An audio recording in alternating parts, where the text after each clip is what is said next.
अच्छा सर, ये बता दें, एक तो जो बयानिया है कि जितने भी एमएनएज हैं, सेनेटर हैं, जो भी इस वक्त ग्राउंड पे हैं, वो सारे मैनेज हैं। इसका जो हमने मिसाल देखी है वो इधर डिस्ट्रिक्ट कोर्ट के अंदर देखी है। उमर अयूब की गाड़ी पे उसको मुक्के भी मारे गए हैं, और साथ में जो कारकुनान हैं उनकी जानिब से किसी ने उसके कपड़े पकड़े हैं। इसके साथ जो सेनेटर फैसल जावेद हैं उनके साथ भी यही हुआ। आखिर ये जो बयानिया मकबूल हो रहा है, इसके पीछे कौन हो सकता है? या फिर आप खुद ये बता सकते हैं कि इमरान खान नहीं बाहर आना चाहते, या जो ग्राउंड पे है वो नहीं निकालना चाहते उनको? ये मैं आपकी दोनों बातों से इख्तलाफ करूंगा। जो आपने इंसिडेंट का जिक्र किया, यहाँ से शुरू कर देखिए, जो इंसिडेंट हुआ, वर्कर जो है उनके, मैं बार बार कह रहा हूँ, पीटीआई का वर्कर और वोटर उससे ज़्यादा काबिल एहतराम हमारे लिए कोई नहीं है, और जितने वो खुद काबिल एहतराम है उनके जज्बात भी उतने ही काबिल एहतराम है। तो मैं ये समझता हूँ कि फ्रस्ट्रेशन में जब बंदा अपने आप को बेबस महसूस करता है, अब हम लोग भी इतने अरसे से कोशिश कर रहे हैं कि खान साहब बाहर आ जाएं, और जब कोशिशें उस तरीके से राइप अप नहीं होती तो हमें भी फ्रस्ट्रेशन हो जाती है। मगर और हर आदमी का जो एज ग्रुप है और हर आदमी के अपनी जो तबीयत है उसका रिएक्शन भी उस तबीयत के मुताबिक होता है। एक आदमी ज़रा धीमा है, वो जब गुस्सा करेगा तो और होगा। एक नौजवान जो फुल ऑफ एनर्जी है, जब वो किसी बात पे गुस्सा करेगा तो वो उसका रिएक्शन का उसका एक्सप्रेशन और होगा। तो मैं ये समझता हूँ तमाम जज्बात का एहतराम करते हुए मैं ये कहूँगा कि बिल्कुल ऐसी कोई बात नहीं है कि क़यादत बाहर नहीं निकालना चाहती। अल्लाह के बंदे, इमरान खान तो वो सोर्स ऑफ एनर्जी है जिससे हम सारे इस वक्त तक अपनी जगह पे खड़े हैं। ये जो ताकत है इस वक्त खड़े होने की, ये खान की दी हुई एनर्जी है। जब खान बाहर आएगा तो हम सारे डबल ट्रिपल ताकतवर हो जाएंगे।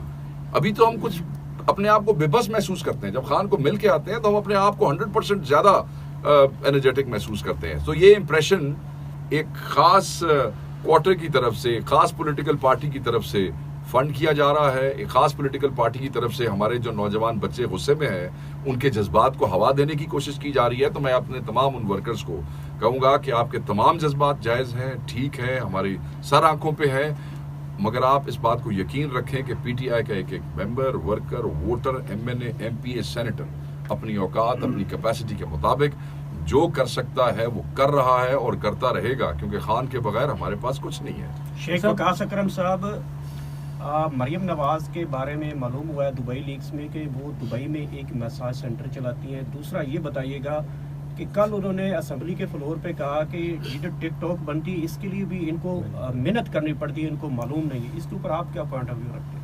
हाँ, मेहनत तो करनी पड़ती है। जब ये जो साढ़े दोस्त ने कैमरे वाले जिसलिए सानू खिलाड़ी रखते हैं, आधा घंटा में खलोते रहो, मुँह सज्जे करके या खब्बे करके, मेहनत लगती है, मुशक्कत होती है ना। बंदा बाहर दोपते खलोंदा है जिसलिए मतलब घंटा सिर्फ तस्वीरें बनवाने वास्ते, तो वीडियो में मेहनत लगती है, ठीक है। अच्छा सर, ये फॉरवर्ड बुला के हवाले से बता दें। एक तो आज ये भी कोई खबर आई है कि इमरान खान ने नोटिस ले लिया, जो फॉरवर्ड बुलाक बन रहे हैं उनकी लिस्ट भी तलब कर ली है, और साथ में जो शहरियार अफरीदी हैं और शेर अफजल मरवत है, ये जो एक ग्रुप है जो इस वक्त वज़ीर आला हैं केपी के, उन पर और जो मेन लीडरशिप है उन पर तहफ़्फ़ुज़ात कर रहे हैं। इसके हवाले से आप मेरी बात सुने।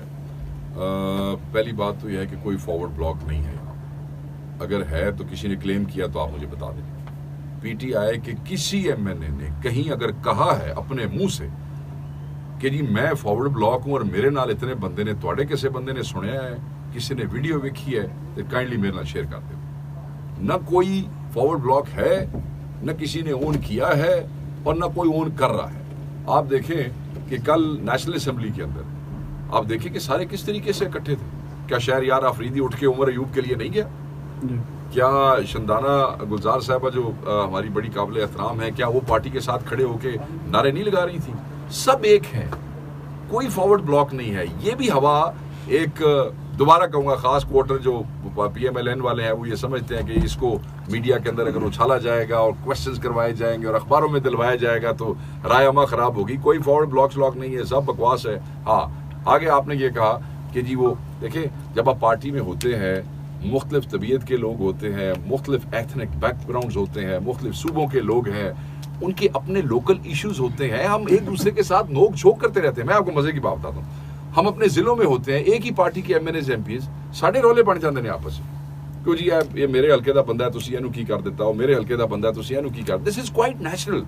सो इस लेवल के ऊपर आके अगर किसी बात पे कोई इख्तलाफ करता है और कोई नाराज हो जाता है, बंदे कह दो होया तो मैं फिर छड़ देंगा, बंदे कह देते हैं, ये हमारी तबीयत है पाकिस्तानियों की। तो यार इस तरह जुल्म ना करें। इसको आप ये ना कहें कि हमें कोई इख्तलाफात, किस गलत इख्तलाफ? इमरान खान को रिहा कराना है, कोई पीटीआई से मुतल्लिका बंदा कह सकता है कि इस बात पे इख्तलाफ है? ये हुकूमत फस्ताई है, क्या किसी को इस बात पे इख्तलाफ है? ये हमारे साथ जुल्म कर रहे हैं, क्या कोई एमएनए है जो मुंह से कहता है ये हमारे साथ जुल्म नहीं कर रहे? हमने इनका खड़े होकर मुकाबला करना है, क्या कोई कहता है कि जी मैं दौड़ जाऊंगा, मैं मुकाबला नहीं करूंगा? नहीं है, बाकी चीजें नॉन इश्यू है, सब नॉनसेंस है। सर अच्छा ये बता दें कि जो उमर अयूब हैं उनके इस्तीफे की बात चल रही है, जो पाकिस्तान तहरीक इंसाफ के सेक्रेटरी जनरल हैं, चल नहीं रही, इस्तीफा उन्होंने दिया है।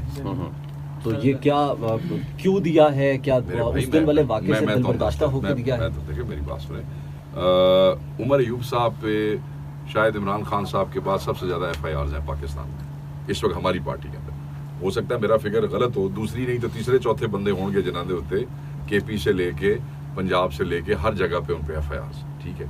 उनका पूरे महीने का मेरे ख्याल में आधा 15 दिन, मैं I know it for fact, सुबह सरगोदे, अगले दिन मियाँ अली, फिर फैसलाबाद, फिर पिंडी, और हर जगह पे उनको जाना चाहता है, कहीं इस्तिस्ना उनको हासिल नहीं है, हर जगह पे उनको जाना पड़ता है। सो उनका ज्यादा टाइम वहां कंज्यूम हो रहा है। उसके बाद उनके ऊपर एक बहुत बड़ी रिस्पॉन्सिबिलिटी है हाउस की, ऑपोजिशन लीडर ऑफ पाकिस्तान, ये कोई छोटी जिम्मेदारी नहीं है। और उस हवाले से भी एक्सपेक्टेशंस है with in the house and outside the house. अगर उत्थे भी कोई काम थोड़ा जा ढिला करन ते उत्थे भी वर्कर और अवाम, बल्कि वर्कर क्या, जब आप ऑपोजिशन लीडर हैं तो आप तमाम पार्टियों के नुमाइंदा है जो अपोजिशन में बैठी है, तो वहां से अवाम भी हमें नहीं छोड़ती। तो ये वाला ऑर्डर जारी रखेंगे। फिर जनरल सेक्रेटरी, अब जनरल सेक्रेटरी इस वक्त के क्राइसिस के अंदर, ऑपोजिशन के अंदर एक बहुत बड़ा और बहुत अहम रोल है जो कि फुल टाइम जॉब है, तो वो कैसे इंसाफ कर सकते थे? उन्होंने खुद ये फैसला किया 2-3 हफ्ते पहले कि ये office of the opposition leader oil की, और मैं वहां पे परफॉर्म करूंगा, 100% दूंगा, और ये मैं खान साहब से रिक्वेस्ट करूंगा। ये 2 हफ्ते पहले उन्होंने रिक्वेस्ट किया और अल्टीमेटली खान साहब ने वो रिक्वेस्ट जो है 2 हफ्ते के बाद जाके उसको, वैसे किसका नाम तजवीज किया जा रहा है? हाँ, किसका नाम तजवीज किया गया? किसी का नाम तजवीज नहीं किया गया इस वक्त तक। सर आपका नाम आ रही है? नहीं, ऐसी कोई बात नहीं है, बिल्कुल ऐसी कोई बात नहीं, किसी का नाम तजवीज नहीं किया गया। खान साहब के पास 2-3 नाम, खान साहब जिम्मेदारी देते हैं आपको जनरल सेक्रेटरी के तौर पे, तो आप बिल्कुल ये सीट संभालने के लिए तैयार हैं? देखिए, खान साहब तो मुझे जो मर्जी जिम्मेदारी का हुक्म करेंगे, हम उससे पीछे नहीं हटेंगे, मगर हमें कॉन्टेक्स्ट से हटना नहीं चाहिए। ये सीट जो है इस वक्त SIC के किसी मेंबर को नहीं मिल सकती। आप बता रहे हैं कि 2-3 नाम, या मैंने आपको टेक्निकल बात कर दी है, जो लोग देखें, मैंने कल 2-3 नाम रेकमेंड किए। बेटा देखें, मैंने कल से टीवी के ऊपर देख रहा हूँ, बहुत से एंकर्स पढ़े लिखे, समझदार, बहुत समझदार, बड़े सियाने, ठीक है, जो इलेक्शन कमीशन में केस भी हमारा एक ऑलरेडी चल रहा है और सुप्रीम कोर्ट, वो देखते हुए भी अपने प्रोग्राम्स की रेटिंग के लिए आप वो फलाना बन रहा है, वो फलाना बन रहा है, अल्लाह के बंदे हो, ऐसा ही सीधा मेंबर नहीं बन सकता किसी दूसरी पार्टी का।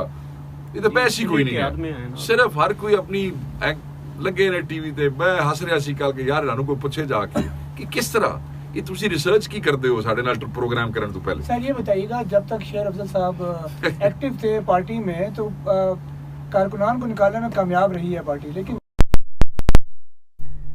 कोई तप्पड़ नजर नहीं आ रहा PTI लीडरों की तरफ से।